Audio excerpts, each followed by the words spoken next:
Hello, Mishpucha, it's Courtney, America's Jewish mother. Welcome back to my channel.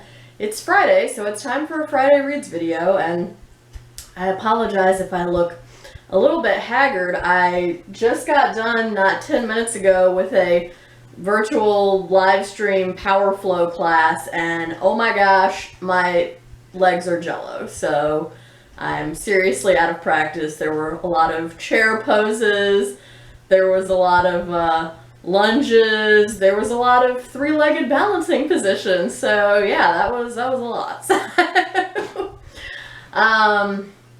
But you know, you just, when it's rough, you just gotta say, good job, body, you're doing great. Okay, so I finished 3 books in the past week. 2 of them, The Return of the Native by Thomas Hardy and Dr. Zhivago by Boris Pasternak, I've already spoken about in my January reading wrap-up. So I'm just going to move along to a book that I finished in February, which was Toni Morrison's The Bluest. Now this was a reread for me. I think if you've been following me for any time at all, you know I really love this book a lot. And you know, while it did hold up for me on reread, I could see, because it had been so long since I'd originally read it, probably, I think maybe literally 10 years, or maybe even longer than that. But at least 10 years, I think, since I read this. And it did hold up for me on reread, but I could see, especially because I read Beloved last year, I can see how this is not as structurally tight as Beloved is. And I can see how, you know, narratively, it again does not have that same sort of tightness of structure and focus in the same way that Beloved does. But this is still my favorite of Toni Morrison's novels. I just personally find it very affecting, and it just like emotionally destroys me. Which, like, it's weird that I'm like, this book emotionally destroyed me. I loved it, but I don't know, like, I like books that I feel like emotionally move me, and yeah, and Toni Morrison, again, is just such a fantastic writer. Anytime you pick up a book by Toni Morrison, you know you're in good hands. So I ended up giving this 4.5 stars, and yeah, it's a really devastating, heartbreaking story about a vulnerable African-American girl who's kind of set against these other 2 characters who are close to her same age. I think they're a little bit older, these sisters, Claudia and Frida McTeer, and they come from a good, loving family, whereas Pecola Breedlove does not. And so we see the devastation that white standards of beauty wreak on Pecola, especially because she does not come from a particularly warm or loving household. She comes from a household where everyone has sort of absorbed white standards of beauty and white standards of power and just sort of accepted that rather than questioning it or pushing back against it in the way that we see Claudia McTeer, who is one of the primary narrators in here, is the way that we see her push back against those standards of beauty.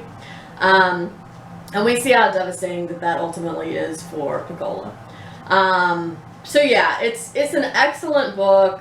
Yeah, and I don't really have anything else to say about it. So yeah, this remains, even though again, I recognize that Beloved is tighter and structurally superior to The Bluest, and I recognize sort of more of the problems with The Bluest. This is still my personal favorite of Toni Morrison's books. So 4.5 stars, and I have to say my February reading is already off to a way better start than my January reading, so that's good.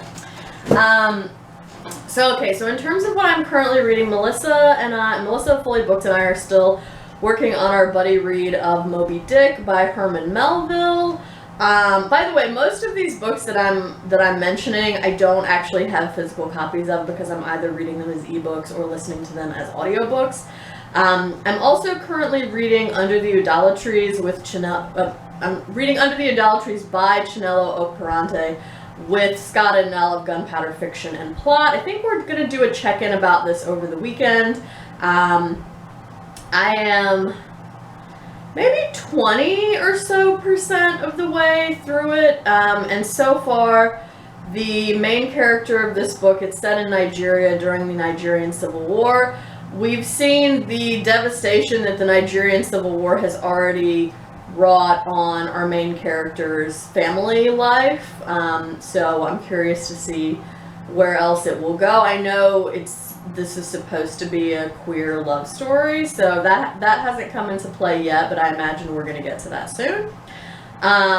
I'm also currently listening to Wilmington's Lie by David Zucchino. This is for the BookTube Prize judging, so I can't say anything else about it other than I'm currently listening to it as an audiobook. So that's also on the reading list. What else? So I'm also about halfway through Goodbye Columbus by Phillip Roth. I finished the title. It's not really a story, it's more a novella because it's 135 pages or something like that out of a 300-page book.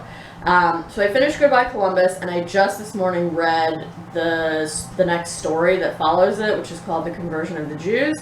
And I've liked this so far. And again, like Toni Morrison, Phillip Roth is a writer who you know that you're in good hands in terms of the writing. It's not necessarily beautiful in the same way that Toni Morrison's writing tends to be, but it's good, it's clear, the characters are well developed, the themes are well developed, he writes with nuance, etc., etc. So, still enjoying this. I'm gonna have to start soon Akwaeke Emezi's The Death of Vivek Oji for Read Under the Bed, which is the book group hosted by Scott and Nell of Gunpowder Fiction and Plot. I also will probably be starting for Too Much Longer Catherine Cho's Inferno, which is also for the BookTube Prize. And I also have, I forgot to bring it in here, but I did check out Justin Phillip Reed's poetry collection, The Malevolent volume from the library. Actually, you know what? I'm gonna go get it and I'll show it to you because it has an interesting cover. And we're back. So this is The Malevolent volume by Justin Phillip Reed.